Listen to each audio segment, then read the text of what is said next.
सहनावतु सहनौ भुनक्तु सह वीर्यं करवावहै तेजस्विनावधीतमस्तु मा विद्विषावहै। ॐ शान्ति शान्ति शान्तिः। पूर्णमिदं पूर्णात् पूर्णमुदच्यते पूर्णस्य पूर्णमादाय पूर्णमेवावशिष्यते। ॐ शान्ति शान्ति शान्तिः। श्रुतिस्मृतिपुराणानाम् आलयं करुणालयं नमामि भगवत्पादं शङ्करं लोकशङ्करं शङ्करं शङ्कराचार्यं केशवं बादरायणं सूत्रभाष्यकृतौ वन्दे भगवन्तौ पुनः पुनः। ईश्वरो गुरुरात्मेति मूर्तिभेदविभागिने व्योमवद्व्याप्तदेहाय दक्षिणामूर्तये नमः। बृहदारण्यकोपनिषदમાં 5મા બ્રાહ્મણનો 19મો મંત્ર। इदं वै तन्मधु दध्यङ्गाथर्वणः अश्विभ्यामुवाच तदेतदृषिः पश्यन्न गोचर रूपं रूपं प्रतिरूपो बभूव तदस्य रूपं प्रतिचक्षणाय इन्द्रो मायाभिः पुरुरूप ईयते।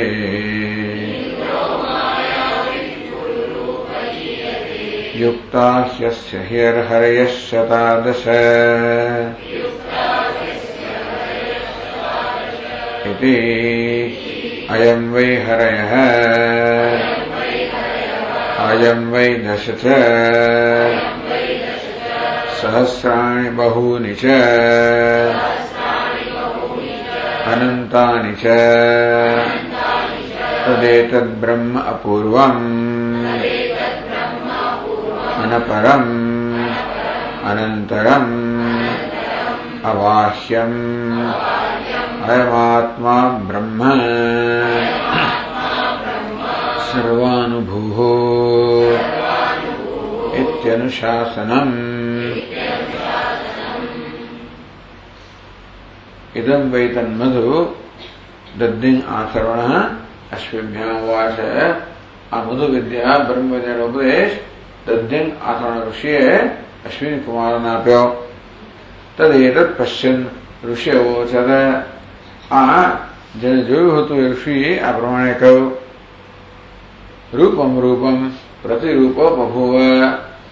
આ પરમાત્માએ બધા રૂપોનું સર્જન કર્યું ને એ સ્વયં એ રૂપ સમાન થઈ ગયો, એ રૂપ વાળો થઈ ગયો, એ રૂપ જેવો થઈ ગયો। તદસ્ય રૂપમ પ્રતિચક્ષણાય। શા માટે પરમાત્મા રૂપ ધારણ કર્યા? પ્રતિચક્ષણાય, પોતાને પ્રગટ કરવા માટે, પોતાને જાહેર કરવા માટે, જેથી લોકો એને જાણે। ઇન્દ્રો માયાભી પુરુરૂપ હૈયતે। આ ઇન્દ્ર એટલે પરમેશ્વર પોતાની માયાથી અનેક રૂપ વાળો ભાસે છે, અથવા તો અનેક રૂપ એને ઉત્પન્ન કર્યા। એ અનેક રૂપોનો ફેર થઈ ગયો। એ પ્રત્યેક રૂપમાં અહમ ભાવ દ્વારા એ જાણે કે અનેક રૂપ વાળો થઈ ગયો। યુક્તા યસ્ય હરેહ શતાદશ એને આ 1000 ઇન્દ્રિયરૂપી ઘોડાઓ જોડેલા છે. અયમ વૈ હરેહ આ આત્મા છે એ જ વાસ્તવમાં હરેહ. અયમ આત્મા છે એ જ હરેહ, એ ઇન્દ્રિયરૂપી ઘોડાઓ છે. દશ ચ સહસ્રાણી બહુની ચ અનંતાની છે. 10 100 અનેક અસંખ્ય. તદેતદ બ્રહ્મ એ જ બ્રહ્મ છે. અને અપૂર્વમ અનપરમ, જેને કોઈ પૂર્વ નથી, કારણ નથી, અપર નથી, કાર્ય નથી. અનંતર બાહ્યમ, જેને કોઈ આંતરિકતા નથી, બાહ્યતા, એની અંદર કાંઈ નથી, બહાર કાંઈ નથી, જે પોતે અંદર નથી, બહાર નથી. અયમ આત્મા બ્રહ્મ, આત્મા છે વાસ્તવમાં બ્રહ્મ જે આ પ્રકારનું છે તે છે. સર્વાનુભૂ, એ સર્વનો અનુભવ કરનારા છે. દ્રષ્ટા છે, ઇન્દ્ર છે. ઇદમ દ્રષ્ટા એ ઇન્દ્ર, વાસ્તવમાં આત્મા ઇન્દ્ર છે. સર્વાનુભૂ, સર્વ અનુભવ કરનાર. એ અનુશાસનમ, આ જ અનુશાસન છે, આ જ ઉપદેશ છે. તો હવે આ કંડિકા ગ્રંથકાર સમજાવી રહ્યા છે. રૂપમ રૂપમ પ્રતિરૂપો બભુવ સમજાયું. ચતુષ્પદ પુરશ્ચક્રે દ્વિપદોપી મહેશ્વર, પરમાત્માએ આ ચોપગા દ્વિપગા આ બધા પ્રાણનું સર્જન કર્યું. અને પક્ષી જેવી રીતે પોતાનામાં પ્રવેશે તેમ સૂક્ષ્મથી પણ સૂક્ષ્મ બને આ ઉપાધિમાં જાણે કે પ્રવેશ કર્યો. કારણ કે પુરી અસ્માદયમ શેતે, આ ભગવાનને પરમાત્માનો પુરુષ કેમ કહેવાય છે? પુરી શયનાથ, આ બધી ઉપાધિરૂપી નગરીમાં નિવાસ કરવાના કારણે એને પુરુષ કહેવામાં આવ્યો. અથવા તો એતામ શેષ પ્રપુરેન સ્વવ્યાપ્તા વ્યાપ્ત્યા, વ્યાપ્ત કરીને બધી આ નગરીઓને પૂર્ણ કરી રહ્યો છે, માટે પણ એને પુરુષ કહેવાય. એના વગર નગરીઓ અધૂરી રહી જાય, સત્તા સ્ફૂર્તિ ન ધરાવે. આ સત્તા સુધી પ્રદાન કરવા દ્વારા દરેક નગરીને એ પૂર્ણ કરી રહ્યો છે, માટે પુરુષ કહેવાય છે. અનેન પુરુષેણ તદ સર્વમેવ સમાવૃતમ, આ પરમાત્મા વડે આ બધું જ વ્યાપ્ત છે. અંતર બહિષ છે, અંદર ને બહાર આ સમગ્ર રૂપ એ પરમાત્માથી વ્યાપ્ત છે. નવસા યદ્વત વિશ્વમ સમાવૃતમ, જે રીતે આ સમગ્ર વિશ્વ આકાશ વડે અંદર ને બહાર વ્યાપ્ત છે, તેમ આ જગત પણ પરમાત્મા વડે અંદર બહાર વ્યાપ્ત છે. દૃષ્ટાંત આપ્યું. ઓતપ્રોતો યથાતંતૌ પટસ્તિષ્ઠતિ સર્વદા, હંમેશા જે રીતે આ વસ્ત્ર એમાં ઓત અને પ્રોત તંતુમાં રહેલું છે, તંતુ વડે વ્યાપ્ત છે, અંદરથી વ્યાપ્ત છે. એવમેવ જગત સર્વમ આત્મન્ય, અંદર બહાર જે વ્યાપ્ત છે, એવમેવ જગત સર્વમ આત્મન્ય પ્રતિષ્ઠિત. આ પ્રકારે આ સમગ્ર જાણે કે વસ્ત્ર જેવું આ જગત, પોત અને પ્રોતના રૂપે બનેલું વસ્ત્ર જેવું આ જગત જે છે એ ઓત પ્રોત રૂપે પરમાત્મા વ્યાપ્ત છે. તો વસ્ત્ર જેવી રીતે આ તંતુમાં છે, એવી રીતે આ જગત છે એ પરમાત્મામાં છે.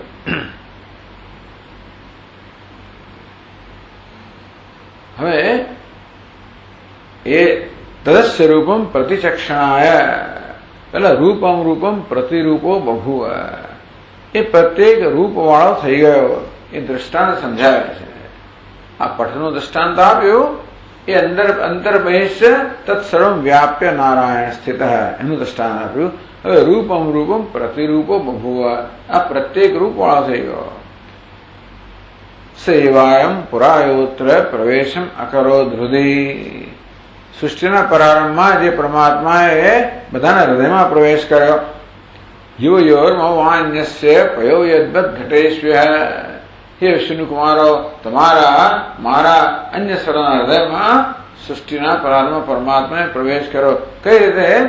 પયો યદ્વત ઘટેશ્વ્ય, જેમ જળ ઘડામાં પ્રવેશ કરે અને ઘડાનો આકાર ધારણ કરते રીતે પરમાત્માએ જાણે કે પ્રવેશ કર્યો એવો આકાર ધારણ કર્યો.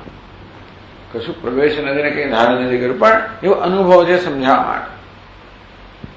દરેક એટલે આત્મા પોતે માને છે કે હું આ રૂપનો છું, અમારું નામ છે, અમારું રૂપ છે, એવું માનનાર તો પરમાત્મા જ છે. એવી પરમાત્મા માન્યતા જન્મી ક્યાંથી? એમના દ્રષ્ટાંત કે જેવી રીતે કોઈક અહીં પ્રવેશ કરે, અગ્નિ જેવી રીતે કાષ્ઠમાં પ્રવેશ કરીને કાષ્ઠના આકાર ધારણ કરે લે, કે જળ જેવી રીતે ઘડામાં પ્રવેશ કરીને એવો આકાર ધારણ કરે લે, તેવી રીતે પરમાત્માએ પ્રવેશ કરીને આકાર ધારણ કરી લો. એ આકારનો બની ગયો તો એ આકારનો ભાસી રહ્યો છે. દૃષ્ટાંત છે. એક વસ્તુ કેવી રીતે અનેક આકાર ધારણ કરી શકે, જે સ્વયં આકાર વગરની છે પણ કેવી અનેક આકાર વાળી જાણે કે બની જાય, બસ એનો દૃષ્ટાંત છે. જળ સ્વયં આકાર વગર છતાં પણ ઘડાના આકારનો બની જાય. સેવાયમ પરાયોત્તર એટલે કહ્યું એક રૂપમ પય સ્થૂલે ઘટે સ્થૂલમ પ્રકીર્તિતમ. જે વાસ્તવમાં આકાર વગરનું જળ છે તે બધા વિશાળ ઘડાની અંદર વિશાળતા પ્રાપ્ત કરે. સૂક્ષ્મ સૂક્ષ્મમ એ નાનકડા ઘડામાં નાનકડા પણ બની જાય. સંતપ્તે સંતપ્તમ એ પાત્રને ગરમ કરવામાં આવે તો જળ પણ ગરમ બની જાય. શીતલે શીતલમ યદ્વત એને ઠંડુ કરવામાં આવે તો પાત્રની સાથે જળ પણ ઠંડુ થઈ જાય. રજોયુક્તે રજસ્વરમ એ પાત્ર અનેક પ્રકારના રજસ એટલે કે જો કે અશુદ્ધિ વાળો હોય તો જળ પણ શુદ્ધ બની જાય. સુગંધે જ સુગંધમ તદ પાત્ર સુગંધી વાળું હોય જળ સુગંધી વાળું બની જાય. દુર્ગંધમ ચ પરત્રહી દુર્ગંધ વાળો બની જાય.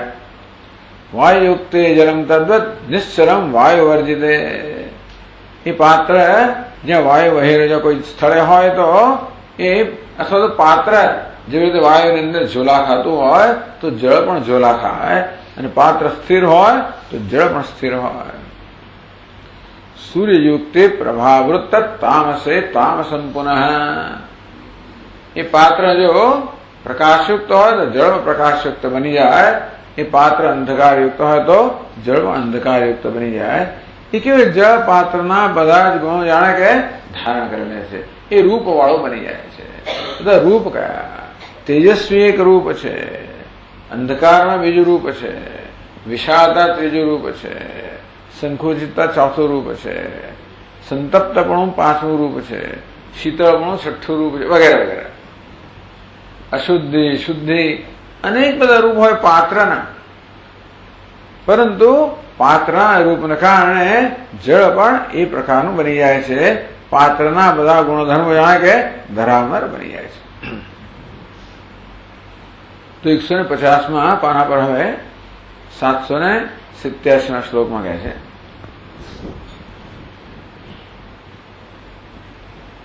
પરમાત્મા યાદૃક્સ્યાદ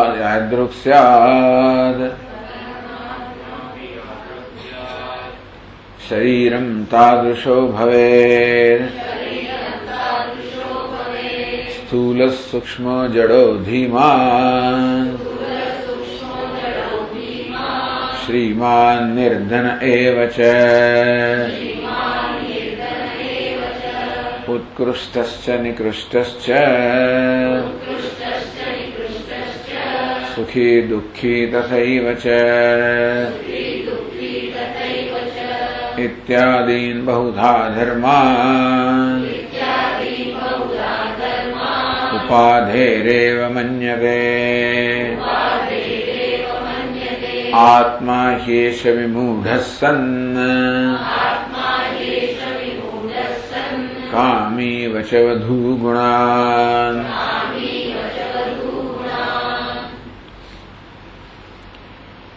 આત્માપી યાદૃક શરીરમ સ્યાત તાદૃશો ભવેત.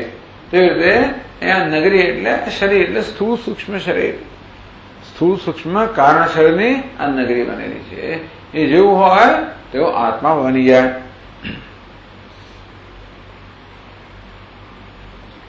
સ્થૂલત્વાદિ ભેદેહી યાદૃશમ શરીરમ તત્ર તાદૃશો ભવતી. શરીર સ્થૂળ હોય આત્મા સ્થૂળ બની જાય, શરીર સૂક્ષ્મ હોય બાકી તો અસ્થૂલમ અનણુ. શરીર અણુ જેવડું હોય એણુ જેવડું બની જાય, સ્થૂળ હોય સ્થૂળ જેવું બની જાય, દીર્ઘ લાંબુ હોય હ્રસ્વ ટૂંકું હોય જેવું બની જાય. વાસ્તવમાં કેવો છે? અસ્થૂલમ અનણુ અહ્રસ્વમ અદીર્ઘમ એવો આત્મા સ્થૂલ સૂક્ષ્મ અણુ દીર્ઘ બધે બની જાય. યાદ દૃશ્યમ ગરમ હતો ગરમ, ઠંડુ ઠંડુ વગેરે વગેરે. સ્થૂલત્વાદ ભેદૈ. આમ પ્રત્યેક ઉપાધિ આ પ્રકારે બીજી ઉપાધિ કરતા ભિન્ન છે. પ્રત્યેક નગરી બીજી બધી નગરીઓ કરતા ભિન્ન છે. એ પરમાત્માની સર્જન શક્તિ બતાવે છે કે એના સર્જનમાં કોઈ બે વસ્તુ સમાન હોતી નથી. એટલા જ માટે જેટલા રૂપ છે એટલા રૂપ વાળો એ ભગવાન જાણે કે બની ગયો. એવં ભાવશ્ચૈવચસ્ય પ્રતિરૂપ પદેન શ્રુત ઉક્ત હિ ભાવ. રૂપમ રૂપમ પ્રતિરૂપો બભુવ. પ્રત્યેક રૂપ પ્રમાણે એ બની ગયો. પ્રતિરૂપમાં જે શ્રુતિમાં કહ્યું એમાં આ ભાવ રહેલો છે. એવં ભાવ કે સ્થૂલ હોય તો સ્થૂળ બની જાય, સૂક્ષ્મ હોય તો સૂક્ષ્મ બની જાય, સંતપ્ત હોય સંતપ્ત બની જાય, શીતળ હોય તો શીતળ બની જાય. આ ભાવ જે ગ્રંથકારે આ શ્લોકોમાં વ્યક્ત કરો એ જ વસ્તુ શ્રુતિમાં પ્રતિરૂપ એ શબ્દથી કહેવામાં આવે છે. ઉપાધિ સારૂપ્યમ અભિનયતિ રૂપમ રૂપમ પ્રતિરૂપ. દરેક રૂપની સમાન રૂપતા એને પ્રાપ્ત કરી. સારૂપ્યમ સમાન રૂપતા. એમ પરમાત્માએ પ્રત્યેક રૂપના સંદર્ભમાં જે સમાન રૂપતા પ્રાપ્ત કરી એ ગ્રંથકાર આ રીતે કહે છે. સ્થૂલ સૂક્ષ્મ જળ ધીમાન શ્રીમાન નિર્ધન વગેરે. સ્થૂળતા ક્યાં છે? ઉપાધિમાં એ સ્થૂળ બની ગયો. સૂક્ષ્મતા ઉપાધિમાં સૂક્ષ્મ બની ગયો. જડતા ઉપાધિમાં એ જડ બની ગયો. શ્રીમાન શ્રી ધરાવનાર, સમૃદ્ધિ ધરાવનાર, શોભા ધરાવનાર શ્રીમાન બની ગયો. નિર્ધન ધન રાહિત્ય હોય ઉપાધિમાં એ નિર્ધન બની ગયો. ઉત્કૃષ્ટ ઉત્કૃષ્ટપણો, ચડિયાળપણો, નિકૃષ્ટ ઉતરતાપણો, સુખી દુઃખી આ બધા ધર્મો કોના છે? બધા ધર્મો ઉપાધિના છે. આ છે આત્મ અનાત્મ વિવેક. આપણે કરી શકીએ માટે આવું કહેવામાં આવ્યું કે પ્રવેશ કરનાર તો જેમાં પ્રવેશ થયો જુદો હોય છે. ઉપનિષદ જયારે એમ કે પરમાત્માએ ઉપાધિમાં પ્રવેશ કર્યો થઈ કે ઉપાધિ તદ્દન ભિન્ન છે. અને છતાં પણ પોતાને આવો ધર્મવાળા માનતો હોય તો એ માત્ર એની મૂળતા બતાવે છે, બીજું કઈ નહીં. એટલે આ રીતે અજ્ઞાન ના હોવાનું સાબિત થાય. આપણા જીવનમાં જ્ઞાન જે સાબિત કેવું થાય એનો પુરાવો કયો કે હું તો અસ્થૂળ છું, અર્ણ હું છું, અહસ્વ છું, અદીર્ઘ છું. મારી રીતે સ્થૂળ સૂક્ષ્મ દીર્ઘ હસ્વ માનું છું એ બતાવે છે કે હું કોણ છું મને જાણતો નથી. આ રીતે આત્મા વિશેનું અજ્ઞાન આપણા પોતાના વિશેના આ બધા ખ્યાલોમાંથી જ વ્યક્ત થાય છે. એમાં કોઈ કહેવાની જરૂર નથી કે અજ્ઞાન છે કે નથી. બતાવી જ આપે છે. મારું વર્તન બતાવી આપે છે, મારી વાણી બતાવી આપે છે, મારા અભિપ્રાય બતાવી આપે છે કે જાણતો નથી.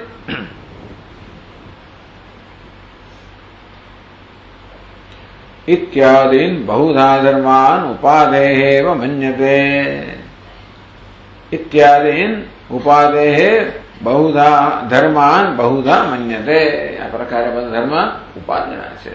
સ્થૂળતા, સૂક્ષ્મતા, જડતા, ધીમત્વમ બુદ્ધિમાન, શ્રીમાન બુદ્ધિ ધરાવનારો, શ્રી ધરાવનારો, ખૂબ બુદ્ધિશાળી, ખૂબ શ્રીમંત.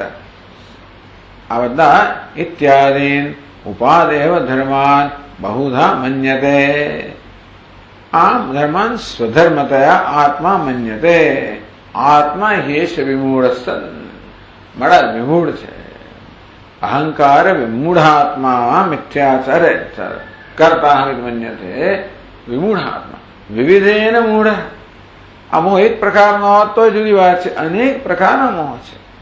એક જ પ્રકારનો તો કદાચ આપણે લાગે કેમ આવું છે, પણ અનેક પ્રકારના છે.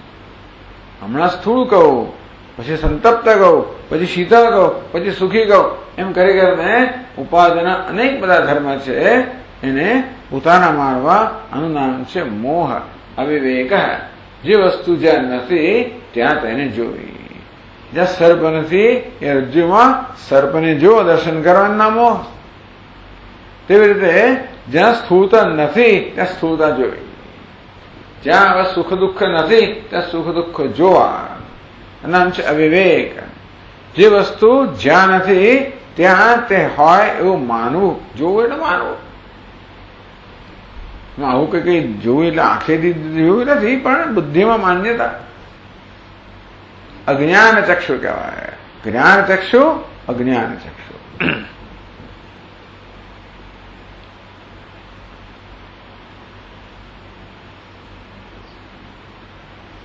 યત વિમૂઢ. પણ કોણ? આત્મા જ મૂળ છે, પરમાત્મા, બીજું કોઈ નહીં. પાછું અજ્ઞાની કોણ છે? પરમાત્મા છે. આશ્ચર્ય વાત છે, પરમાત્મા જ અજ્ઞાની છે. એ જ પોતાને સ્થૂળ વગેરે માની રહ્યો છે, એ જ પોતાને સુખી દુઃખી માની રહ્યો છે. આ વસ્તુ વેદાંત આપણને કહે છે કે પોતાને સુખી દુઃખી માનનાર કોણ છે? પરમાત્મા. પોતાને સફળ નિષ્ફળ માનનાર કોણ છે? પરમાત્મા. અભક્તા શ્રોતા માનનાર કોણ છે? પરમાત્મા. આમ પોતાને વિશે આ બધા ખ્યાલો ધરાવનાર અને એ દ્વારા દુઃખી થનાર, આ પ્રત્યેક ખ્યાલ વાસ્તવમાં દુઃખનું મૂળ છે. આ પ્રત્યેક ખ્યાલ મારી અલ્પતા જ પ્રગટ કરતો હોય છે. હું મારી જાતને શ્રીમંત કહું તો અલ્પતા તો પ્રગટ થાય જ છે. શ્રી એટલે ધન કેટલું હોય, કરોડોપતિ હોય, અબજપતિ હોય, ગમે તે પતિ હોય, ખરવા કે જે પતિ તો શું, તોય પણ એ દરેક ખ્યાલ સાથે મર્યાદિતપણું સંકળાયેલું હોય જ. પોતાને વિશે કશો પણ ખ્યાલ હોય, હું મહાન છું, એ ખ્યાલની અંદર પણ મર્યાદિતપણું સંકળાયેલું હોય. એટલે ક્યારેય પણ આત્મા મર્યાદિતપણાના ખ્યાલથી મુક્ત થઈ જ ના શકે. સ્વભાવથી જે પોતાને આ ઉપાધિ માનતો આવ્યો છે, અને સ્વભાવથી એટલે કે ટેવથી જે ઉપાધિના ધર્મને પોતાના ધર્મ માને છે, એ આત્મા ક્યારેય પણ અલ્પતા કે મર્યાદિતપણાના ખ્યાલથી મુક્ત હોય જ ના શકે. કોઈ દોડે ક્ષણે દુઃખથી મુક્ત ના હોય. આ સુખ તો શું છે? એક ક્ષણ દુઃખને માત્ર ભૂલી જ જવું, બીજું કઈ નથી. દુઃખ તો ભૂમિકામાં રહેલું જ છે. અવિદ્યા, કામ, કર્મ, અવિદ્યા, અસ્મિતા, રાગ, દ્વેષ, આ દુઃખ, આ બધા ક્લેશ, એ તો બધી ભૂમિકામાં રહેલા જ છે. ઊંઘતા હોય, જાગતા હોય, ગમે તે હોય. માત્ર આપણે જરા નશો કરીએ એટલે વાસ્તવિકતા ભૂલી જઈએ. માત્ર નશો કેમ કરે માણસ? જેથી આ વાસ્તવિકતા જે અત્યંત પીડી રહી છે એનાથી એક ક્ષણભર માટે વિમુખ થઈ જાય, પોતાની કલ્પનાની દુનિયામાં રાચે, અને આ રીતે વાસ્તવિકતા જે દમન કરી રહી છે એનાથી મુક્તિનો હાશનો અનુભવ કરે, કંઈક નિરાતનો અનુભવ કરે. તેમ આપણે પણ નશો કરીએ, ચાલો સિનેમા જોઈએ, ટીવી જોઈએ, ઇન્ટરનેટ, ફલાણું ઢીકણું, જગ્યાએ પ્રવૃત્તિ હોય સુખ માટેની, એ બધી પ્રવૃત્તિ આ પ્રકારની છે. કેવા પ્રકારની? કેવી રીતે આપણે કંઈક નશો કરીએ. ક્યારેક નશો ચડાય ગયો, ક્યારેક ના ચડાય, એવું છે. દરેક વસ્તુ ક્યારેક ગઈકાલે લીધું ત્યારે નશો ચડો, આજે ના ચડે. એ સ્વભાવ છે વસ્તુના. હંમેશા આપણી અપેક્ષા પ્રમાણે નશો ચડતો હોત તો આપણે દુનિયાની કોઈ પડી નથી. ખરેખર કોઈને કોઈની ના પડી હોય. બધા એ વસ્તુ નશામાં બેસી રહે. પણ આજે નશો ચડે ને કાલ ના ચડે, અને આજે નશો ચડે ને કાલે પછી એ વસ્તુ દુઃખ ઉત્પન્ન કરે. આવું હોવાના કારણે બિચારો સતત વલખાટ મારી રહ્યો છે. હા, સેવ આમ દુઃખમાંથી, હવે દુઃખને એને એનો ઓળી લીધેલું છે, અને પછી એની સાથે સતત સંઘર્ષ કરી રહ્યો છે. પોતાના જ ખ્યાલથી પોતાના પર દુઃખનો આરોપ કરે ને સતત પોતાની સાથે સંઘર્ષ કરી રહ્યો છે. એમાંથી મુક્ત થવા તો સંઘર્ષ કરે છે કેવી રીતે? આને પકડી રાખીને પછી મુક્ત થવા માંગે છે. આવું આ બિચારા મનુષ્યનું જીવન છે. અત્યંત જેને દયા ઉત્પન્ન થાય એવું એવી જાતનું જીવન છે. દયનીય જેને કહેવાય, બહુ દયનીય સ્થિતિ છે આ મનુષ્ય. અત્રે અપરો દૃષ્ટાંત, આ નશાનું બીજું દૃષ્ટાંત આવે છે. કેવી રીતે? તો કેવી રીતે આ ધર્મ પોતાનો ધર્મ માને છે? આ તો કયું ખરું? કેવી ઉપાધિના ધર્મ પોતાના માને છે એ બતાવે છે કે વિમૂઢ છે, વિવિધ રીતે મૂળ છે. પણ એની પ્રક્રિયા જરા બીજા દ્રષ્ટાંતે બતાવે છે કે કેવી રીતે આપણે બીજાના ધર્મનો આપણો અધ્યારોપ કરતા હોય છે આપણા વ્યવહારની અંદર. પણ આવું કઈ કરતું હોય છે સ્વામી? આવું તો કયું હોય ધર્મો ત્યાં એને પોતાને માને તો એટલે બીજું દ્રષ્ટાંત કે કેવી રીતે બીજાના ધર્મને પોતાના માને છે. એટલે કે છે કામી વચ્ચે વધુ ગુણાન. કામી બહુ પ્રેમી માણસ આસક્ત હોય એને કામી કહેવાય. પ્રેમી એટલે તદ્દન આસક્ત. એ માણસ એને ભાન ભૂલી ગયેલો છે એવો આસક્ત. હવે કામી કામ જ એનો સ્વભાવ થઈ ગયો છે. તેથી કોઈના પ્રત્યાઘાતે તે આસક્ત થઈ ગયો છે. તો વધુ ગુણાન, વધુ કહો, વધુ એટલે એની પ્રિય, એના જે ગુણ છે કામિન્યા ધર્માન હર્ષ શોકાદીન આત્મની મન્યમાન કામી. આ તો બધાના અનુભવનો વિષય છે કે ક્યાંક આપણે અત્યંત આસક્તિ હોય તો કેવી રીતે ત્યાં જે થાય એની અસર આપણા પર તરત થતી હોય છે. અને ના હોય તો કશું ના થાય. આપણા ઘરમાં કશું થાય એની અસર જુદા પ્રકારની છે. પડોશીના ઘરમાં થાય જરા જુદી છે, જયારે દૂર થાય ત્રીજી છે. સિક્કિમમાં થાય તો જુદું, ચીનમાં થાય તો વળી જુદું. ટૂંકમાં જેમાં જેની જેવી આપણે સંકળાયેલા હોઈએ, આ હું જેટલે ઊંચે લાગેલો હોય એટલે ઊંચે વસ્તુ આપણા પર અસર કરે. પણ કેવી રીતે અન્યત્ર થતી વસ્તુ આપણને કેવી અસર કરે છે? આપણી પ્રિય વ્યક્તિ કોઈ હોય અને એને કોઈ દુઃખ પહોંચાડે તો આપણે કેવું દુઃખ પહોંચે, કેવો રોષ જન્મે છે પેલા. કશી વસ્તુના આપણે એની અંદર આસક્તિ ધરાવતા હોઈએ, પ્રેમ ધરાવતા હોઈએ, આપણા દેશ માટે ધારો કે ધર્મ માટે, હિન્દુ ધર્મનો કોઈ ઉતરતો બોલે તો જે આપણો આમ પિત્તો જતો હોય, હિન્દુસ્તાન મળે કોઈ બોલે, હવે આપણે કોઈ પ્રિય વ્યક્તિ મળે આમ તરત પિત્તો જતો હોય અને એના દુઃખથી આપણે દુઃખી, એના સુખથી આપણે સુખી. આ તો બધાનો અનુભવ છે. આપણે કામી હોય કે એવું તો કશું હોય કે જે આપણા પ્રિય હોય, જેની દાજ આપણને લાગે અને બીજા ના લાગે. હર્ષ કામિન્યા હર્ષ શોકાદીન ધર્માન. જે કામિની છે એને હર્ષ થાય તો ખુશ થાય, એને શોક થાય આ બિચારો શોકગ્રસ્ત બની જાય. જેમ માં પોતાના બાળક ખુશી રહે તો ખુશી થઈ જાય, દુઃખી રહે દુઃખી, માથું પડે માથું પડી જાય. જેમ સિનેમા જોતા જોતા આપણે એક બની જઈએ અને ત્યાં થતું હોય અનુભવવા માંડીએ. આ રીતે અન્યત્ર જે ધર્મ રહેલા છે એનો આપણા પર અધ્યારોપ થયો. એનું નામ છે મોહ. એટલે મોહનો અર્થ જાય કે નશો પણ કરવામાં આવ્યો, કે આપણે નશામાં આવીએ, ભૂલી જાય આપણી જાતને. નશો કરેલો માણસ પોતાની જાતને ભૂલી જાય, તેમ આપણે સિનેમા જોતા આપણે જયારે ભૂલી જઈએ અને બીજું જ બની જઈએ. અથવા તો આપણા પ્રિય પાત્ર થતું હોય તો આપણી જાતને ભૂલી જઈએ અને એવું જ અનુભવવા લાગીએ. કામ દૃષ્ટાંતમ વિશદયતિ.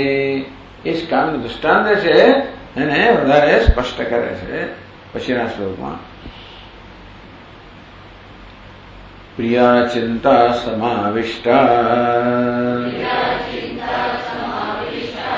ભવેત ચેત કામિનોપિ ચિંતાવિષ્ટચલશ્ચિત્તઃ ચલતીવ સકામુકઃ.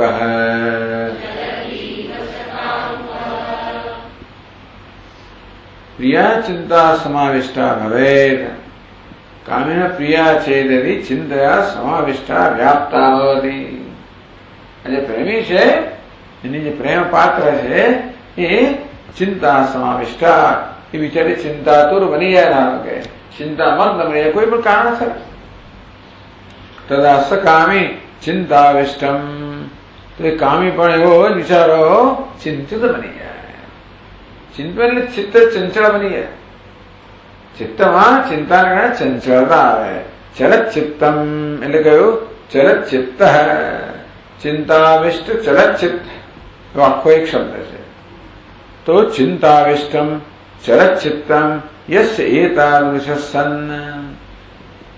આવું ચિંતાથી આવિષ્ટ થયેલું અને અત્યંત ચલાયમાન બની ગયેલું ચિત્ત જેનું છે એવો બની જાય છે. એટલે ચિંતાવિષ્ટ ચલત ચિત્ત. આ તો ત્યાં ચિત્તના વિશેષણ ગયા. ચિંતાવિષ્ટ છે અને ચલત છે, બહુવિધ એવું ચિત્ત ધરાવનારો. આ પીતાંબર. પીતાંબર પીળું વસ્ત્ર પણ કહેવાય, અથવા તો પીતમ અંબરમ યસ્ય સ. પીત વસ્ત્ર ધરાવનાર. તેવી રીતે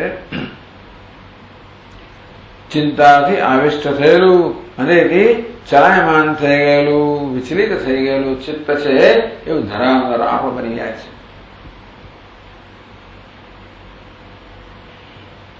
ચલતી વસ કામુક, તેથી અને વ્યવહારમાં દેખાય વ્યવસ્થિત બિચારો એ પણ ચિંતા તો એવો જ વિચાર, એને કશું ના જ થયું, પણ ત્યાં ચિંતા થઈ, એ ચિંતાતુર બની ગયો અને પછી વ્યવહારમાં જાણે કે એ ચિંતિત ના હોય એના પર આખી તો કે કાજી દુબલે ક્યું સારે કામ કી ચિંતા, દુબલો કેમ થઈ ગયો, પેલા ચિંતાના કારણે દુબળો થઈ ગયો. ખબર ના પડે સ્ટ્રેસના કેટલા જાત જાતના કારણો હોય ને, માણસના સ્ટ્રેસ અનેક કારણો છે કે અમુક આ બધા પણ કારણો છે.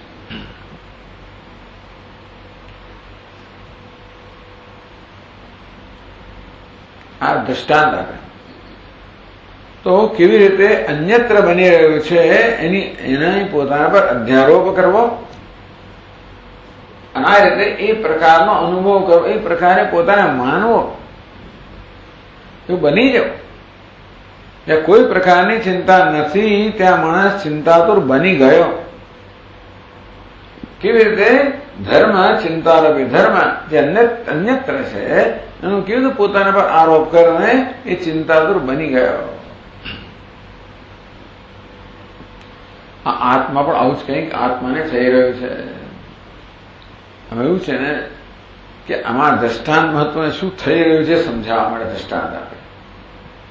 દ્રષ્ટાંતમાં ખેંચતાણ ના કરે, પણ કેવી રીતે અન્યત્ર જે હોય એનો પોતાના પર આરોપ થતો એવો આપણો અનુભવ છે. દ્રષ્ટાંત કેવું આપવામાં આવે જે બધાના અનુભવનો વિષય. મેં તો કોઈ જોયું જ નથી, એવું હોય તો પછી દ્રષ્ટાંત ના ચાલે.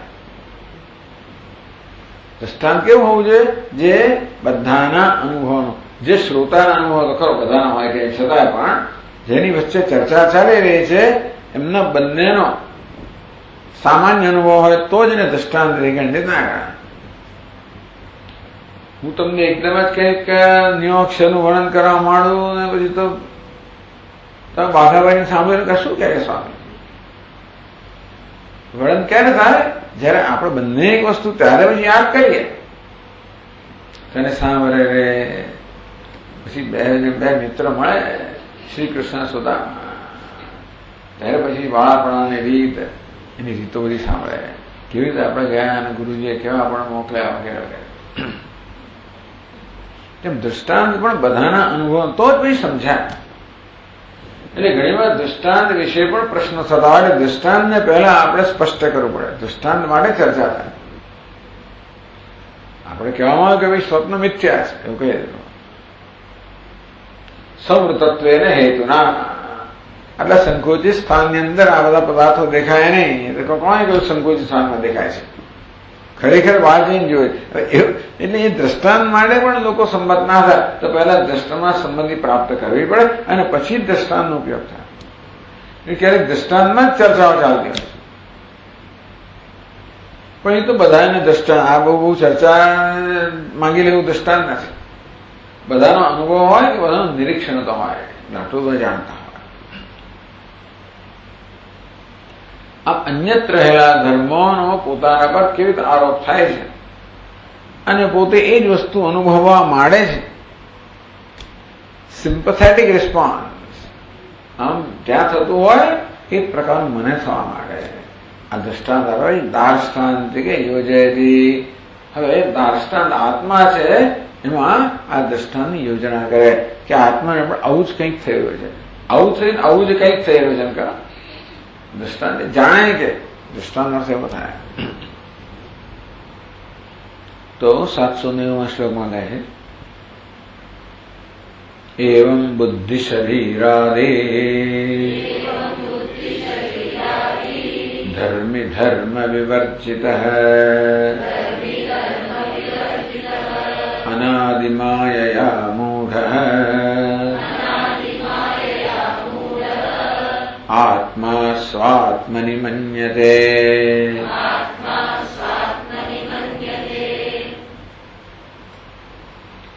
એવં બુદ્ધિ શરીરાદિ ધર્મી ધર્મ વિવર્જિત. બહુ મોટો આ પણ એક સમાસ થયો. બુદ્ધિ શરીરાદિ ધર્મી. ધર્મી કોને કહેવાય? ધર્મ ધરાવનારને ધર્મ સ્થિતિ ધર્મી, ધર્મ ધરાવનારને ધર્મી કહેવાય.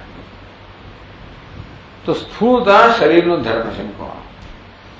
કૃશપણું શરીરનો ધર્મ છે. સ્થૂળ કહો, કૃશ કહો, ઊંચું કહો, નીચું કહો, શ્યામ કહો, ગૌર કહો, આ બધા શરીરના ધર્મ છે.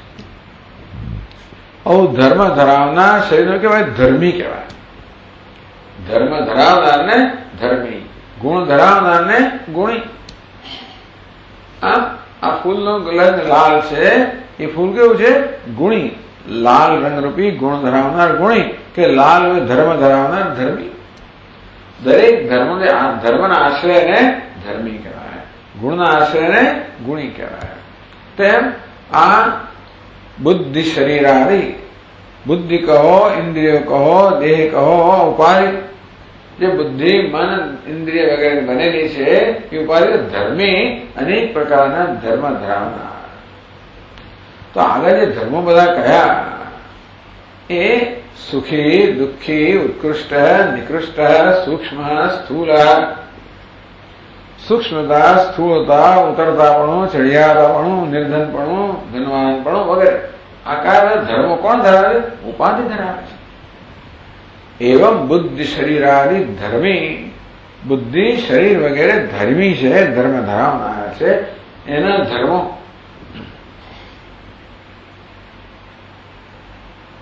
એટલે કે છે એવં માયા મૂઢ આત્મા બુદ્ધ્યાનિ ધર્માન આત્મની મન્યતે. આ પ્રકારે માયાથી મૂઢ થયેલો, અને માયા અંદર આવી, આવું બને જ કેવી રીતે? પૂર્ણ છે આત્મા, પોતાના અપૂર્ણમાં કેમ બને માયા? કે આ સમજાવી શકે એવું નથી. ખરેખર દ્રષ્ટાંત બધા આપે, પણ તો કઈક મેળ બેસે એવું નથી. એટલે દ્રષ્ટાંત આપીને સમજાવી દીધું, પણ છતાં એટલું બધું તર્ક સંગત નથી. જોકે તર્ક સંગત ના વસ્તુ જેનો બને છે એટલે દ્રષ્ટાંત બધા મળી રહે, જલ્દી વાત છે. આ અક્કરોનું કામ તો નથી ને. એટલે પેલો દુઃખી થાય, હું શું કામ દુઃખી તો થોડું થાય છે, એ જુદી વાત. એ પણ અક્કલ વગર ટૂંકમાં એ તર્કયુક્ત વસ્તુ નથી. આમ તર્કયુક્ત એ બધી બહુ વસ્તુઓ જીવનમાં થતી હોય, નામ જ મોહ. એટલે માણસ મૂળ છે, એટલે કે જે સમજાવી ન શકાય ને ન હોવું જોઈએ એ વસ્તુ બિચાર અનુભવતો હોય છે. એટલે પછી જીવનમાં મોહ નામની વસ્તુ છે. પીત્વા મોહમયીમ પ્રમાદ મધિરા ઉન્મત્ત ભૂતમ જગત. ભરતૃ કે પ્રમાદ રૂપી આ મોહરૂપી મદિરાનું પાન કરીને સમગ્ર જગત મદિરા પીએ એટલે ઉન્મત્ત બની જાય. નશો છે ને, બધા ઉન્મત્ત લાગે. ઉન્મત્ત કોને કહેવાય?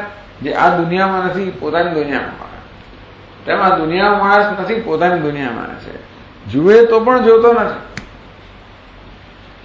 અને જુએ એનું ઉલટું અર્થઘટન કરે પાછું. ઉન્મત્ત છે. આવું બધું માણસના વર્તન જોઈએ એ પછી આપણે અનુમાન કરીએ કે ભાઈ આ આવું ક્યારે હોય? અવિદ્યા હોય ત્યારે. અને શું કહેવાય? અધ્યારોપ કહેવાય. એક જગ્યાએ એટલે વસ્તુનો બીજા પર આરોપ કરવો, અન્યત્ર ધર્મનો પોતાના પર આરોપ કરવાનો અધ્યાસ કહો, અધ્યારોપ કહો. એટલે દ્રષ્ટાંતો મળી જાય. રજ્જુ સર્પ થતું હોય છે, કે જ્યાં રજ્જુ હોય ત્યાં માણસ સર્પનો ભ્રમ થાય, થતું હોય છે. જ્યાં છિપોલી હોય ત્યાં ચાંદનો ભ્રમ થાય, થતું હોય છે. જ્યાં રણ હોય ત્યાં આગળ જળનો ભ્રમ થાય, થતું હોય છે. આકાશમાં નીરતાનો ભ્રમ જન્મે. આ બધા સામાન્ય દ્રષ્ટાંત છે. એવું જ કંઈક આપણા જીવનમાં થઈ રહ્યું છે. એ જ થઈ રહ્યું છે. પછી એની મારામારી કરે કે પણ રજ્જુમાં સર્પ તો આમ થાય અને આમ કેમ થાય? એટલે છોડને ભાઈ કેમ થાય એ વિધાન કે કેમની વાત જવાબ થાય છે ને. થઈ જના છે એવું તો ના જ કહો ને. હમણાં તું જરા કૂદ્યો, કેમ એકદમ આમ ચોંકી કેમ ગયો? સાપ પછી જરા બેટરી લખો તો તને થયું કે ના થયું? કેમ થયું એ તું સમજી લે. વેદાંત કે થાય છે, હકીકત છે. કેમ થાય છે એની બહુ લાંબી ચર્ચાઓ કરે. વેદાંત કે આ સમજાવી શકાય નહીં, પણ થાય છે, હકીકત છે, પણ આપણે સ્વીકારવું પડે. નહીં દૃષ્ટિ અનુપન્નમ નામ. જો અનુભવનો વિષય છે તરત તમે એને ખોટી ના ઠરાવી શકો. અનુભવાય છે, ગરમી થાય છે. અરે હતી છે ગરમી, આ મહિનામાં તો હતી આમ થતું હશે. એટલે થાય છે એનું શું પણ? એટલે જે વસ્તુ થતી હોય, જે અનુભવાતી હોય એને તમે તર્કથી અસિદ્ધ ના કરી શકો. આવું એક છે. બાકી પેલા નૈયાયિક લોકો બધી વસ્તુ અસિદ્ધ કરી આપે જાત જાતના તર્ક. આમ બેઠું હોય નથી બેઠું કે હોય જ નહીં ને કેમ ના? પણ ગઈકાલે મને વડોદરામાં જોયું તો રાત્રે અહીંયા હોય જ કે છે એટલે છે એનું શું પણ ના ઉડી ના આવ્યું ગમે તેમ કરતા આપણે આવ્યું છે અહીંયા આગળ. એટલે કોઈ તર્ક નથી લાગતો કે હોય કોઈ એક આત્મા બની કેમ શકે? ના બની શકે. પણ નથી. એ લોકો મળે તર્ક જ માત્ર પ્રમાણ છે, અંતિમ પ્રમાણ. અંતેથી આ બુદ્ધિમાં તર્કયુક્ત ના હોય તો લોકો સ્વીકારો નહીં. વેદાંત કે ભાઈ નહીં દૃષ્ટે અનુપન્નમ ના. જે દેખાય છે અનુભવનો વિષય છે એના માટે તમે અનુપત્તિ આ તર્ક સંગત નથી એમ કરીને એને તમે તિરસ્કૃત ના કરી શકો. એટલે ટૂંકમાં જીવનમાં આવો મોહનો અનુભવ છે. એક વસ્તુ હોય બીજી દેખાય, એક જગ્યાએ હોય બીજે દેખાય, એક જગ્યાએ બીજે અનુભવાય વગેરે. એ દૃષ્ટાંતો આપે જેથી આપણે કંઈક આપણને આપણા મનમાં કંઈક નિશ્ચય જન્મે. એટલે બધાને આ દ્રષ્ટાંતો સ્વીકાર્ય હોય એવું નથી હોતો. બધાને બધી જાત જાતની ચાલતી હોય છે. આપણે માની જઈએ એટલે બરાબર છે, આપણે માટે સારું છે આપણે દ્રષ્ટાંતો. એની ખણખોદ કરે પછી દ્રષ્ટાંતોની બહુ ચર્ચાઓ ચાલે. એમના મોટા મોટા ગ્રંથો બની ગયા છે. પણ માયામૂઢ આત્મા બુદ્ધ્યાદિ ધર્માન. બુદ્ધ્યાદિ બુદ્ધિ શરીરાદિ, બુદ્ધિ શરીર વગેરેના ધર્મો જે છે આત્મની મન્યતે, એ પોતાના છે, પોતાના માને છે, પોતાના માને છે. એ પોતે કેવો છે? કીદૃશમ આત્મા. આત્માનું વાસ્તવિક સ્વરૂપ શું છે? તો કે છે કે બુદ્ધિ શરીરાદિ ધર્મી ધર્મ વિવર્જિતા આત્મા. એ કોનું વર્ણન છે? બુદ્ધિ શરીરાદિ ધર્મી ધર્મ વિવર્જિતા. આ બુદ્ધિ શરીર વગેરે ધર્મ ધરાવનારા ધર્મી છે એ ધર્મીના ધર્મ રહિત છે. આ ધર્મ ક્યાં છે? એ ધર્મીમાં છે. એટલે આવી રીતે ખાસ કહ્યું ગ્રંથકારે કે ધર્મ ક્યાં હોય? ધર્મીમાં હોય. ધર્મી કોને કહેવાય? ધર્મના આશ્રય. આ બધા ધર્મો છે તો ખરા. સ્થૂળતા છે ખરી, સુખીપણું છે ખરો, દુઃખીપણું નથી એવું નથી કહેતા. પણ તમે માનો છો ત્યાં આટલું જ છે, ક્યાંક છે ખરો. એટલે ધર્મી અર્થાત આ બધા ધર્મનો આશ્રય છે તો ખરો. સ્થૂળપણું છે ક્યાં છે? શરીરમાં છે. વજનદાર તો કે શરીર, કૃષ તો કે શરીર, ઊંચું તો કે શરીર છે. પણ આપણે માનીએ છીએ ત્યાં હુંમાં નથી. હું જાડો છું, હું પાતળો છું, હું આ હુંમાં નથી. હું કેવો છે? બુદ્ધ શરીરાદિ ધર્મી ધર્મ વિવર્જિત. આ બધા ધર્મીઓ, આ બધા આશ્રયો, બુદ્ધિ વગેરે જે ધર્મ ગણા કે ગુણ ધરાવનારા છે એ બધા ધર્મથી ગુણથી વિશેષતાઓથી નિર્વિશેષ છે, નિર્ગુણ છે, નિર્ધર્મ છે. બુદ્ધિ શરીરાદય ધર્મિણા એ સમજાવ્યા છે. બુદ્ધિ શરીરાદિ ધર્મી એટલે બુદ્ધિ શરીરાદય ધર્મિણા યેષામ તાદૃશૈ ધર્મૈ. ધર્મિણા આ બધા ધર્મીના, યેષામ આ બધા ધર્મીઓના જે ધર્મ છે એવા ધર્મથી વિવર્જિત. આ ધર્મીઓ જે ધર્મ ધરાવે છે એના ધર્મ નિર્ધર્મ છે, નિર્ગુણ છે, નિર્વિશેષ છે, નિરાકાર છે.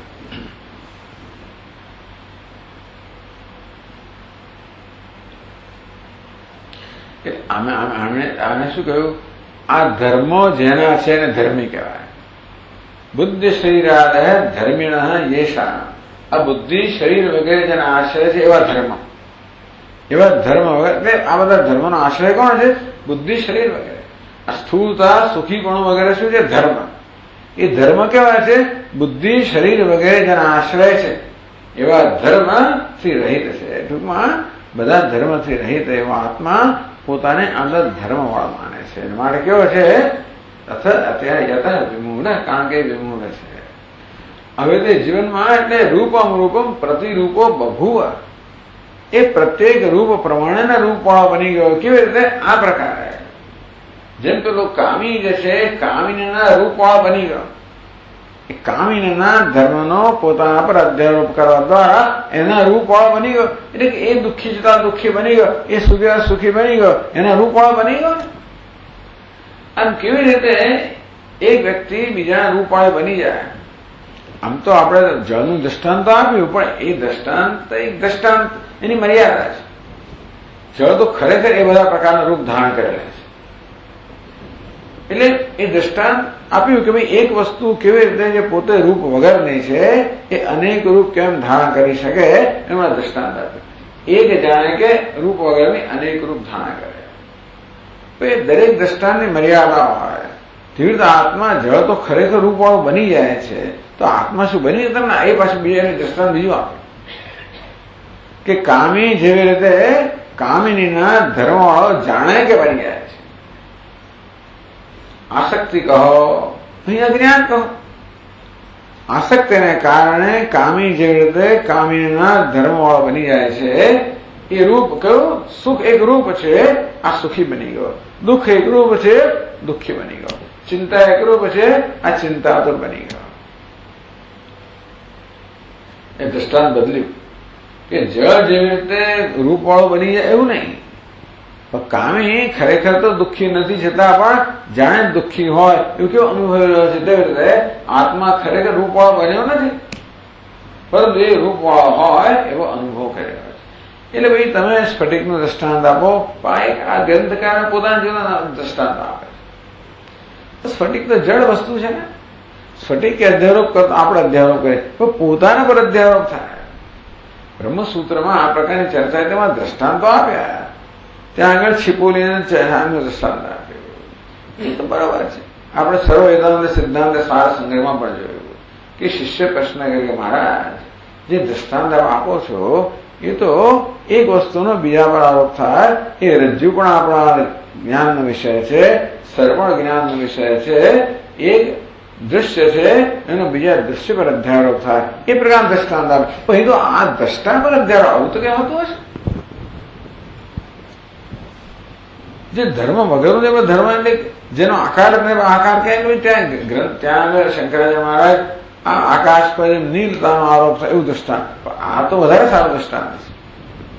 પોતાના પર દ્રષ્ટાંતનો એક પોતાના પર અધ્યારોપનો દ્રષ્ટાંત થયો કે કામી જેવી રીતે કામિનીના ધર્મનો પોતાના પર અધ્યારોપ કરે એ દ્રષ્ટાંત થયું.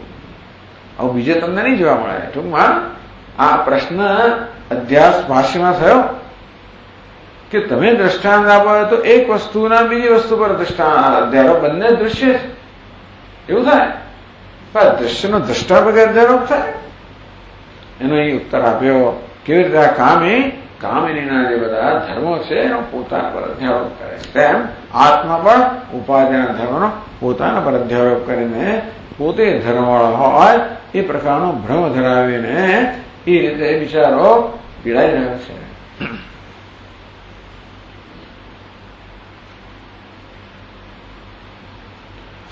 ઉક્તાર્થે સમન્વિતાયાઃ સર્વાણि રૂપાણि વિચિત્ય ધીરઃ નામાनि કૃત્વા અભિવદન યદાસ્તે. મહાવાક્યોપનિષદ ઉપનિષદ છે, મહાનારાયણોપનિષદ કે પુરુષ સૂક્ત. સર્વાણि રૂપાણि વિચિત્ય ધીરઃ. આ ધીર સર્વજ્ઞ પરમાત્માએ બધા જ રૂપોની રચના કરેલી. નામાની કૃત્વા અને પછી એ બધું નામકરણ કર્યું. દરેક રૂપનું નામકરણ કર્યું. રૂપનું સર્જન કરીને દરેક રૂપનું નામકરણ કર્યું કે દેવદત્ત, યજ્ઞદત્ત, વિષ્ણુમિત્ર, વૃક્ષ, વનસ્પતિ, પશુ, પક્ષી આ પ્રકારે રૂપનું સર્જન કરીને નામાની કૃત્વા. અભિવદન એ બધું નામકરણ કર્યા પછી એ નામ ધારણ કરીને પોતાની રીતે જાહેર કરે હું વિષ્ણુ મિત્ર છું. પેલા રૂપનું સર્જન થયું, પછી નામકરણ થયું, પછી નામ ધારણ થયું. હું આ નામ રૂપ વાળો છું. આવું જે ત્યાં કહ્યું છે ઉક્તાર્થે સમન્વિતાયાઃ શ્રુતે. આજે અહીં કહેવામાં આવ્યું એની સાથે સમન્વય કરનારી શ્રુતિ. આ વિચાર જે છે આ જ વિચારને પ્રગટ કરનારી શ્રુતિ અન્યત્ર છે. એટલે કે વેદની અંદર આ વિચારને પ્રગટ કરનારા બે વાક્યો છે. એક જ કઈ વાક્ય નથી. રૂપમ રૂપમ પ્રતિરૂપબોધ કઠોપનિષદમાં આના શબ્દ છે. પણ આ જે નામ અને રૂપ જે છે ને એવું સ્પષ્ટ કહેનારી પેલી શ્રુતિ છે. સર્વાણી રૂપાણી વિચિત્ય ધીર નામાયન કરતો અભિવદન. એટલે પોતાને આ જાહેર કરે છે કે હું દેવદત્ત છું. પ્રતિચક્ષણા પોતાને જાહેર કરે છે. એટલે આજે અહીંયા અર્થ કહેવામાં આવ્યો એને જે સમર્થન આપતી તો એ વિચાર પ્રગટ કરનારી જે બીજી શ્રુતિ છે. સર્વાણી રૂપાણી વિચિત્ય ઇત્યાદિકાયા શ્રુતે અર્થમ સંગણનાવી. માટે પ્રસંગોપાત. આ તો ગ્રંથકાર તો પુરાણકાર છે ને, પુરાણકારોને આ બધી નિરાત હોય. એટલે પ્રસંગોપાત એ બીજી જગ્યાએ જે હોય એ બધાનો સમન્વય કરે. અમે એવું છે ને, કારણ કે ઉપસંહાર કરવાનો. એક જગ્યાએ કયું હોય, બીજી જગ્યાએ એની વસ્તુ માટે બીજું કંઈક કયું હોય, ત્રીજી જગ્યાએ એને માટે ત્રીજું કયું હોય, તો બધી જગ્યાએ બધું લાગુ પડે. બધી જગ્યાએ બધું ના કહીએ. બધું કી કહેવાનું હોતું છે કહ્યું તો બધું કી કહેવાનું હોય. એટલે આટલું જ કહ્યું, આટલું કહ્યું એટલે શું થઈ ગયું સમજવું જોઈએ ને. તેવી રીતે શ્રુતિ પણ બધી જગ્યાએ બધું નથી કહેતી હોતી. વિષય એકનો એક જ હોય તો પણ એક જગ્યાએ આ કહે, બીજી જગ્યાએ થોડું બીજું કહે. એટલે શું બધું બધાનું ઉપસંહાર, આ બધાનું સંકલન કરવાનું. આ ગ્રંથકાર પણ બીજી જગ્યાએ જે કહ્યું છે એ એનો અર્થ અને સંગ્રહણાથી સંક્ષેપમાં એ શ્રુતિનો અર્થ કહે છે. એટલે એનો સમન્વય બતાવવા માટે ત્યાં કશું વધારે સ્પષ્ટતાથી કહેવામાં આવ્યું હોય. નામાને કૃત્વા અભિવદન યદાસ્તે. એ તો રૂપની વાત, નામની વાત નથી કરી, પણ ત્યાં નામની વાત પણ કરી છે. એટલે એ વસ્તુ પણ અહીંયા સંગ્રહ કરવાનો. એટલા માટે એ શ્રુતિ જે છે ને અને અર્થને અહીંયા આગળ સંગ્રહ કરીને સંક્ષેપ કરીને બતાવે છે. ભૌતિકાની દ્વાભ્યામ, આ બે શ્લોકોની અંદર. ભૌતિકાની ચ ભૂતાની સૃષ્ટ્વા તત્રૈકતાં ગતઃ સૃષ્ટ્વા શબ્દ પ્રપંચમ ચ નામાનિ વિદધે પ્રભુઃ.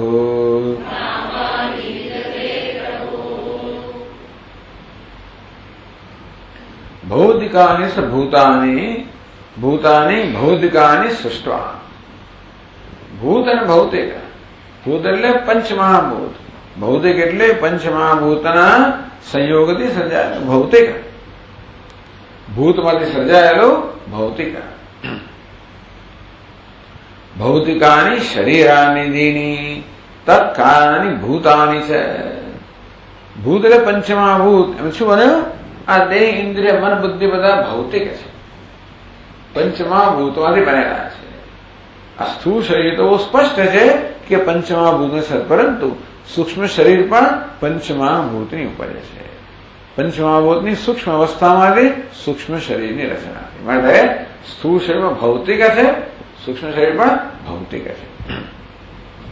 ભૌતિકાની શરીરાદિની તત્કારણાની, અને એનું કારણ ભૂતાની છે, પંચમહાભૂત. શ્રુતૌ રૂપ પદેન ઉક્તાની. રૂપમ રૂપમ પ્રતિરૂપો બભુવ. આ રૂપ શબ્દથી ભૂત અને ભૌતિક, ભૌતિક તો આ બધા ભૂત મળીને ભૌતિક રૂપ બને ને. ભૂતનું રૂપ હોય છે. ટૂંકમાં આકાશ, અગ્નિ, પૃથ્વી દરેક પોતાની વિશેષતા ધરાવનાર હોય છે. અને એ બધાના સંયોગથી સર્જાયેલા બધા નામ આ રૂપ છે. નામ અહીંયા નથી આવ્યું, પણ આ બધા રૂપ કેવા છે? આપણું શરીર પણ એમાં આવી ગયું. આમ સ્થૂળ સૂક્ષ્મ આ બધા શરીર કેવા છે? ભૌતિક છે. આ ભૌતિક જે શરીરો છે એ ભૌતિક પદાર્થો કહો, સ્થૂળ અને સૂક્ષ્મ શરીર કહો. આને જ ત્યાં ઉપનિષદમાં રૂપ, રૂપમ રૂપમ પ્રતિરૂપો બહુવ. સ્થૂળ સૂક્ષ્મ શરીરનું બનેલું રૂપ છે એ પ્રકારનો આ પરમાત્મા બની ગયો. શ્રુતો રૂપ પદેન ઉત્તર ત્યાં સર્વાણી રૂપાણી વિચિત્ય ધીર. તો ત્યાં કહ્યું પુરુષ સૂક્તમાં કે બધા રૂપની રચના કરે. એ રૂપ એટલે શું અહીંયા ગ્રંથકાર કહે છે. ત્યાં જે રૂપ કહ્યું અર્થ શું થાય? ભૌતિકાની જે ભૂતાની. ત્યાં રૂપ શબ્દ જેને વાપરવામાં આવ્યો એ શું છે? ભૌતિક. ભૌતિકાની બધા ભૂતના સંયોગમાંથી બનેલી વેરિયસ જુદી જુદી ઉપાધિઓ અને વળી પાછા એમના કારણ બધું ભૂત. આ બધું ત્યાં રૂપ શબ્દથી કહેવામાં આવે.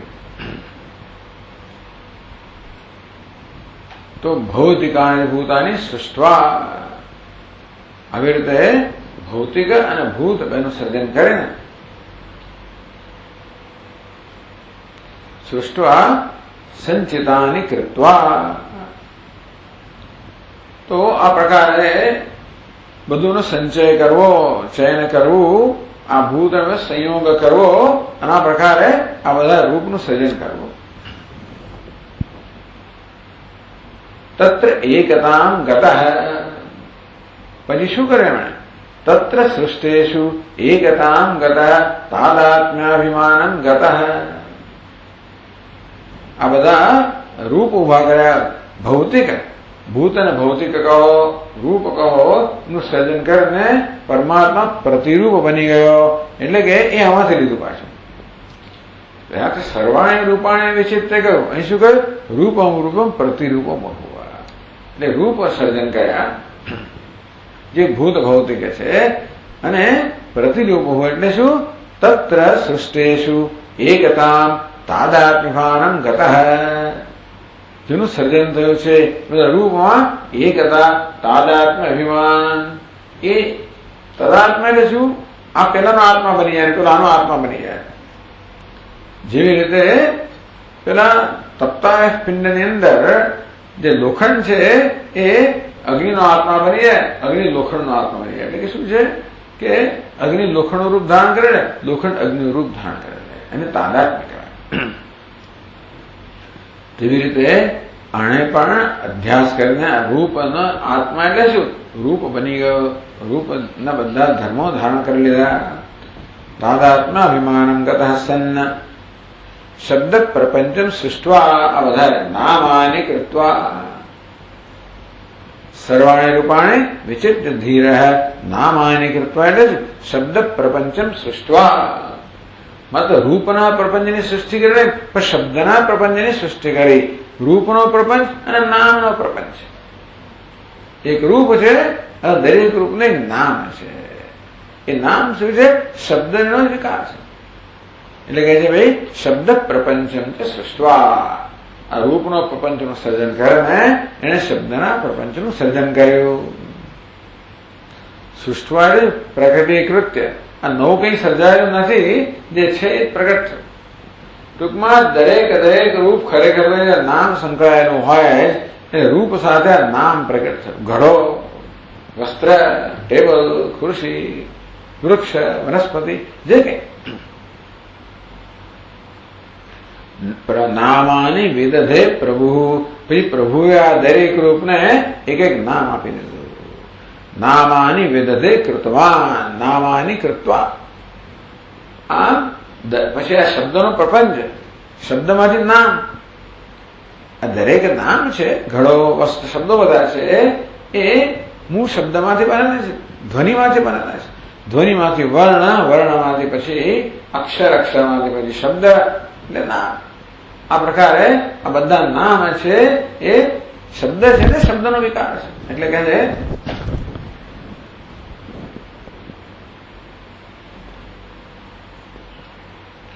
નામાની કૃત્વા નામાની વિદધે નામાની કૃત્વા. પહેલા એને રૂપ પ્રપંચ સર્જ્યો અને પછી શબ્દ પ્રપંચ દ્વારા આ નામનો પ્રપંચ સર્જ્યો. ભગવાને રૂપ અને નામ બંને સર્જ્યા, પ્રગટ કર્યા.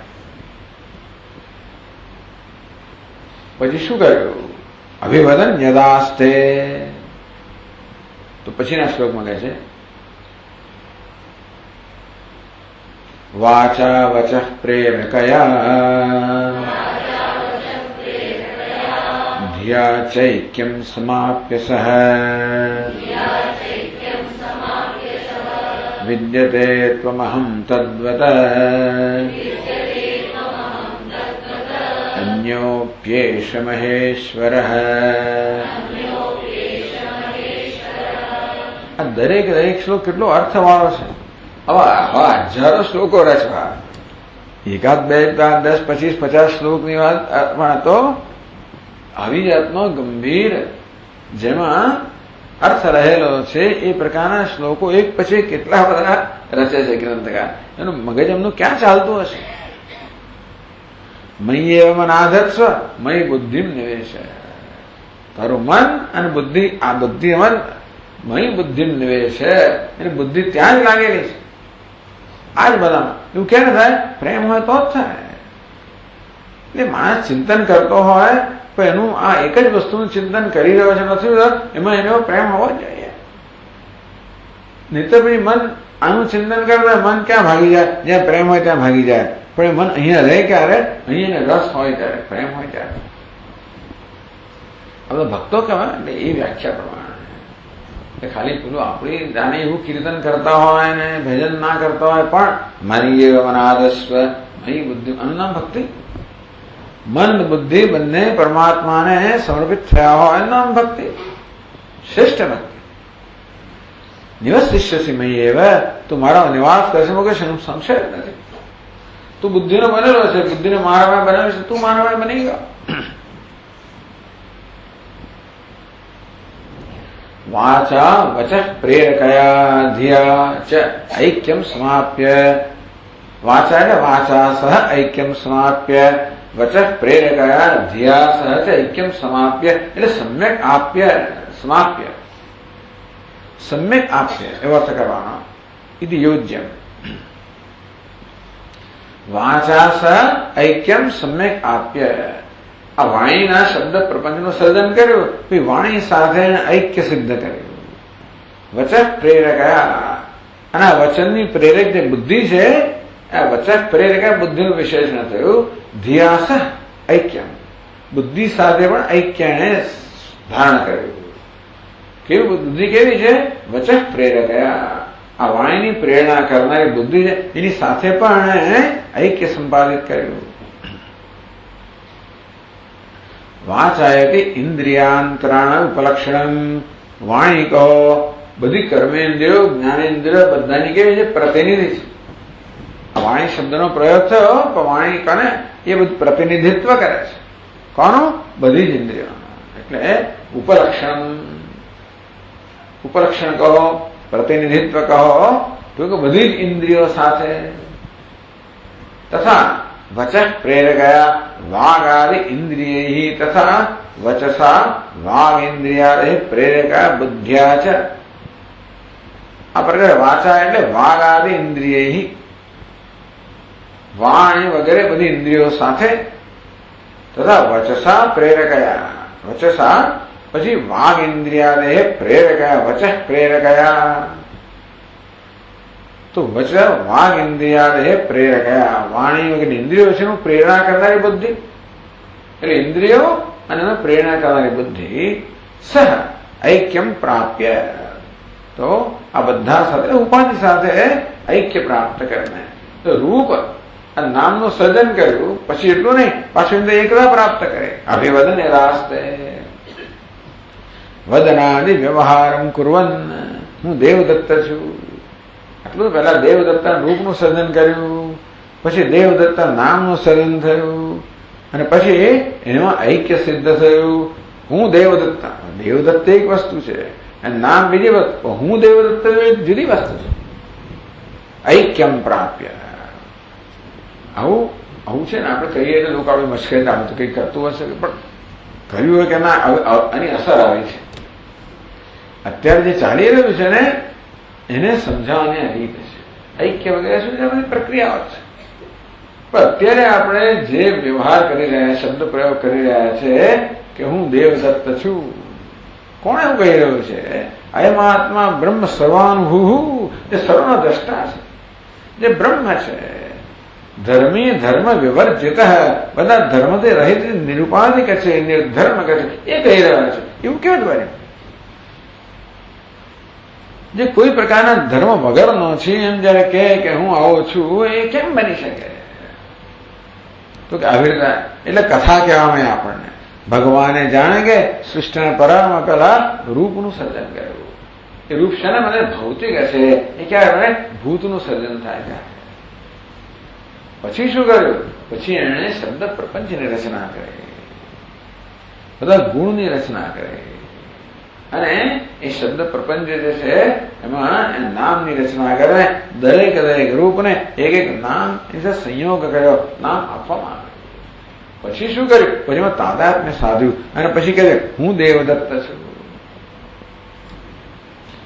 એટલે અત્યારે જે આપણે જે પ્રકારનું વર્તન કરી રહ્યા છે, જે આ વિચારો ધરાવી રહ્યા છે, જે પ્રકારના ખ્યાલો ધરાવી રહ્યા છે, એને આ રીતે સમજાવ્યું. હવે તો એવું હોતું હોય, તું બીજું તો વિચાર, વસ્તુ એવી છે કે આ છે, આવું તો હોતું હોય છે. એ પેલું કે પેલું ના આવડે, આ નથી, આ તો છે જ. એટલે હું આ ઉપાધિમાં અહંભાવ કરીને મારી જાતને એટલો માનું છું, તો હકીકત જ છે. તમને આ પ્રક્રિયા માની ના, તમારી પ્રક્રિયા. વેદાંત એને કશી ચિંતા આવી ખોટી ચર્ચાઓમાં પડતા જ નથી. આ પ્રક્રિયા છે અને સમજવાળું ઉત્તમ છે. પણ તમને એનો વાંધો હોય તો તમે બીજું વિચારો.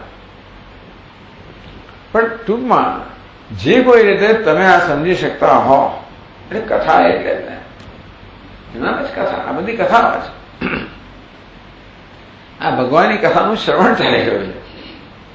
ભગવાન આવું આવી એની એટલે આવો સર્જક છે. આવી જાતના હવે એની લીલા છે. શું કહેવાય? લીલા કહેવાય. લોકવત્તુ લીલા કહેવાય. આવું શું કામ કરે? લીલાની પાસે કોઈ કારણ ના હોય. રાજા શું કામ છુપાવે છે આવે અને સામાન્ય માણસ એમ કેમ ફરતો આવું કેમ કરતો હશે? મરજી એને. લીલા કોને કહેવાય? જેની પાસે કોઈ કારણ નથી. તેમ ભગવાને લીલા કરી, રૂપનું સર્જન કર્યું, શબ્દ પ્રપંચ સર્જ્યો, નામ સર્જ્યા, પછી એમાં પ્રવેશ કર્યો, એટલે એક થઈ ગયો. શું કામ કર્યું? લીલા.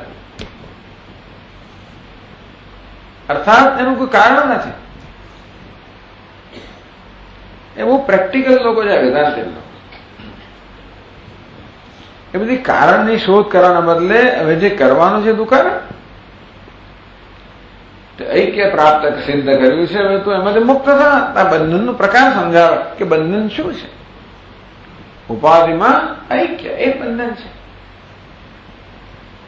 મનોબુદ્ધિ અહંકાર ચિત્તાન નામ આવ્યું કે ચેતના રૂપ કહેવા માટે કહેવામાં આવ્યું કે આત્મા અનાત્માનો અવિવેક છે જીવનની અંદર. એટલે વિવેક કરવાનું મળે. આત્મા અનાત્મા વિવેક જ્ઞાન. એટલે હવે શું વ્યવહાર કરે છે? નામાની અભિવદન આસ્તે. શું કે હું, તું, પેલો, આ શું છે? આ બધો વ્યવહાર છે ને. એટલે કહે છે કે વિદ્યતે તો હમ તદ્વત અન્યોપ્યેશ મહેશ્વર સહ વિદ્યતે. આ પ્રકારે સમ્યક આપ્ય સહ વિદ્યતે. આ પ્રકારે કરીને હવે પરમાત્મા આવી રીતે રહેલો છે. કેવી રીતે? ત્વમ, તું, અહમ, હું, તદ અન્યોપી, એમ બીજો કોઈ પણ. એ છે મહેશ્વર. આ મહેશ્વર આ પ્રકારે વિચાર તું, હું, પેલો, બસ આ પ્રકારે બની ગયો. વદનાદિ વ્યવહાર કુર્વન્ન ત્વદ્રૂપ મદ્રૂપ અન્ય રૂપસ્ય મહેશ્વરો વિદ્યતે. એ તારા રૂપાળો થઈ ગયો, મારા રૂપાળો થઈ ગયો, અને અન્ય કોઈ પણ રૂપાળો થઈ ગયો. કોણ? મહેશ્વર. આ પ્રકારે બહુ સુંદર આ પ્રક્રિયાઓ છે. આવી પ્રક્રિયાઓ જ છે. પ્રવેશ કહો, તાદાત્મ્ય કહો, સર્જન કહો, બધું બધી કથાઓ જ છે. પહેલેથી તમે કહી દઈએ તો પછી તમારે તો વિશ્વાસ ન કર. પણ આપણો એટલે હવે જયારે આપણે થોડા મોટા થાય ને એટલે આ કહેવાય, બાકી આવું કહેવાય નહીં. પહેલેથી કહ્યું કે આ તો બધું ગપસપ છે, ખોટું જ બધું. બડા સમજી કે ને બધી કોક એન્ડ બુલ સ્ટોરીઝ. પણ પહેલેથી કહીએ તો બધો વિશ્વાસ જતો આપણો. આવું ઉપનિષદ નહીં. પણ ઉપનિષદનું પ્રયોજન તો શું છે? આપણને જ્ઞાન કરાવવાનું છે.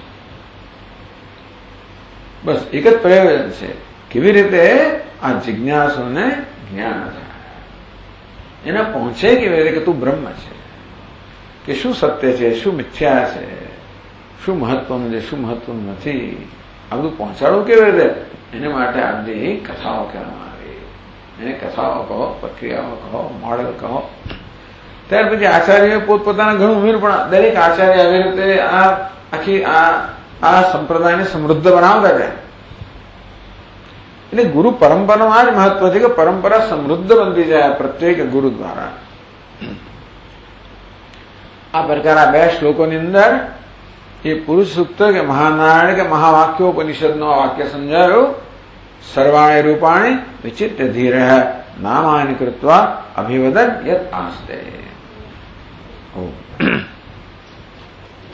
ઓમ પૂર્ણમદ પૂર્ણમિદમ પૂર્ણાત પૂર્ણમુદચ્યતે પૂર્ણસ્ય પૂર્ણમાદાય પૂર્ણમેવાવશિષ્યતે.